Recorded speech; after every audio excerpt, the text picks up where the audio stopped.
Welcome back to my channel. Restaurant style നല്ല thick and creamy ആയ paneer butter masala ഉണ്ടാക്കിയാലോ ഇന്ന്. ഒരു പാനിലേക്ക് കുറച്ച് ബട്ടറും ഓയിലും ഒഴിച്ചു കൊടുക്കുന്നുണ്ട്. എന്നിട്ട് അതിലേക്ക് 2 ഗ്രാമ്പൂ, ഒരു ഏലക്ക, ഒരു ബേ ലീഫും കൂടിയിട്ട് ഒന്ന് ചൂടായി കഴിഞ്ഞാൽ 2 വലിയ സവാള സ്ലൈസ് ആക്കിയതും കൂടിയിട്ട് നന്നായിട്ടൊന്ന് വഴറ്റി കൊടുക്കുക. ഒരു ചെറിയ കഷ്ണം ഇഞ്ചിയും 3 വെളുത്തുള്ളിയുടെ അല്ലിയും കൂടിയിട്ട് ഒന്ന് സോട്ട് ചെയ്തിട്ട് 6 കാശ്മീരി ചില്ലിയും കൂടിയിട്ട് ഒന്ന് നന്നായിട്ടൊന്ന് സോട്ട് ചെയ്യാം.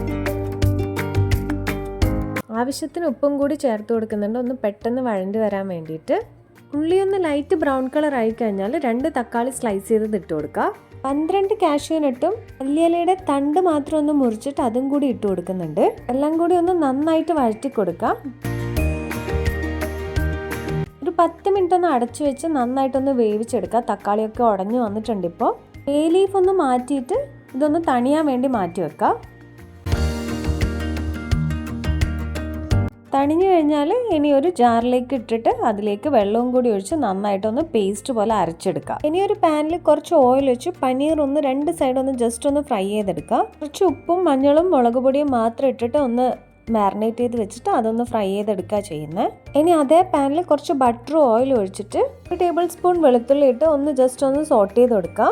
തീ ഒരു ലോ ഫ്ലെയിമിൽ ഇട്ടിട്ട് നമുക്ക് പൊടികളായിട്ട് 1 table spoon Kashmiri chilli powder, ആവശ്യത്തിന് മഞ്ഞളും 1 ടേബിൾ സ്പൂൺ കൊറിയൻഡർ പൗഡറും ഇട്ടിട്ട് നന്നായിട്ടൊന്ന് പച്ചമണം മാറുന്നവരെ ഒന്ന് വഴറ്റിയെടുക്കുക. പൊടികളുടെ പച്ചമണമൊക്കെ മാറി വന്നിട്ടുണ്ട്. ഇനി അതിലേക്ക് നമ്മൾ നേരത്തെ അടിച്ചു വെച്ച മസാല ചേർത്ത് നന്നായിട്ട് മിക്സ് ചെയ്തെടുക്കുക. മസാലയും പൊടികളൊക്കെ നന്നായിട്ട് മിക്സായി വന്നിട്ടുണ്ട്. ഇനി നമുക്ക് ആവശ്യത്തിന് വെള്ളം ഒഴിച്ചു കൊടുക്കാം. കസൂരി മേത്തിയും കൂടിയിട്ട് നന്നായിട്ട് മിക്സ് ചെയ്ത് കഴിഞ്ഞാൽ നേരത്തെ ഫ്രൈ ചെയ്ത് വെച്ച പനീർ ഇട്ട് കൊടുക്കുക ഇതിലേക്ക്.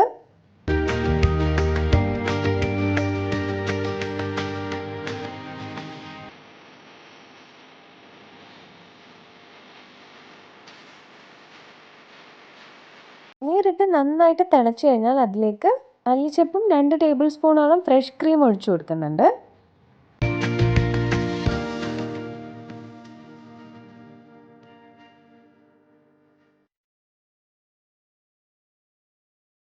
ഇനി ഒരു 1/4 ടേബിൾ സ്പൂൺ ഗരം മസാലയും കൂടി ഇട്ട് നന്നായിട്ടൊന്ന് മിക്സ് ചെയ്ത് കൊടുക്കുക. റെസ്റ്റോറൻറ്റ് സ്റ്റൈൽ ടേസ്റ്റ് ഒക്കെ കിട്ടാൻ വേണ്ടിയിട്ട് ഒരു 1/2 ടേബിൾ സ്പൂൺ ടൊമാറ്റോ കെച്ചപ്പും കൂടി ഇട്ട് കൊടുക്കുന്നുണ്ട്.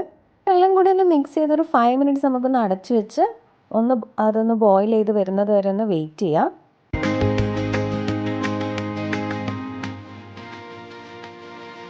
നല്ല കിടിലൻ restaurant style paneer butter masala ഇവിടെ റെഡി ആയിട്ടുണ്ട്. ഗാർണിഷ് ചെയ്യാൻ വേണ്ടി ലാസ്റ്റ് ഞാൻ കുറച്ച് മല്ലിച്ചപ്പും ഫ്രഷ് ക്രീമും കൂടി ഒഴിച്ച് ഒന്നൊന്ന് ഡെക്കറേറ്റ് ചെയ്യുന്നുണ്ട്. അപ്പോൾ എല്ലാവരും ഈ റെസിപ്പി ഒന്ന് എന്തായാലും ട്രൈ ചെയ്ത് നോക്കണം. നമ്മളെ റെസ്റ്റോറൻറ്റിലൊക്കെ കിട്ടുന്ന അതേ ഒരു North Indian style paneer butter മസാലയാണിത്. ട്രൈ ചെയ്ത് നോക്കിയിട്ട് കമൻറ്റിൽ എന്തായാലും ഫീഡ്ബാക്ക് അറിയിക്കണം. Thanks for watching.